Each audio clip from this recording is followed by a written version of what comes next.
Hello guys, happy trucking channel everyone. Welcome sa ating channel. So, meron tayong ipapakita ngayon na 6M70 na 10-wheeler wing van ready to pull out guys. So, silipin natin guys itong 10-wheeler niya dito na available. So, dito guys no, sa cabin niya color black, tapos mukhang original yung ano niya no. Original yung body color, yung cabin color. Yan, maganda pa yung condition. Tapos meron ding windbreaker. Then tignan natin dito kung anong color na chassis. Ito naka all season yung gulong niya guys. Tapos molye, guys, na-i-recon na yung ano niya no, chassis, pero guys makikita niyo naman no sa pagkaka-recon ng unit na hindi siya ganun kakapal yung ano, yung masilya. Nakita niyo naman guys no. Kasi nga pina-ready to pull out niya yung center post. Maganda yung condition ng chassis niya guys.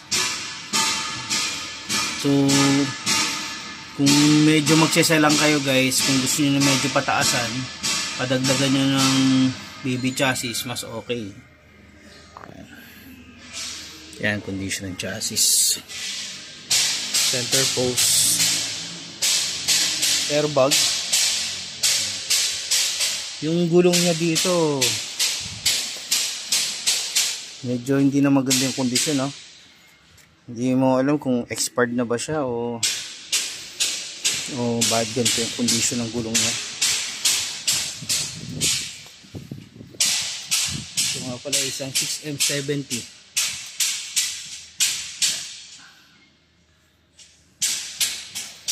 Dito sa likod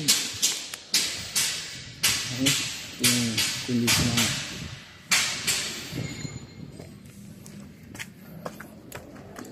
ng tignan din natin ito.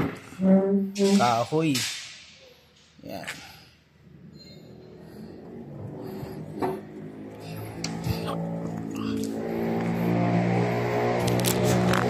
Ito.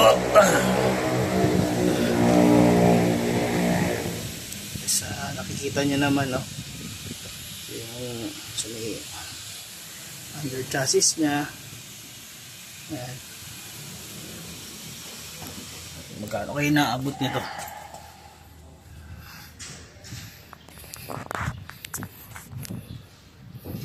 So yung body niya, yan, ito lang yung itsura. Pero kung gusto nyong pagandahin, papinturahan nyo, ito yung mga bisagra niya.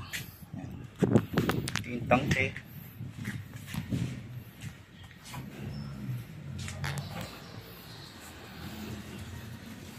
Kano ba inaabot nito?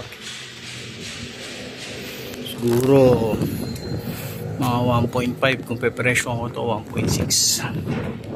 So ayun lang naman guys. Happy trucking channel everyone. Thank you. Bye bye and God bless.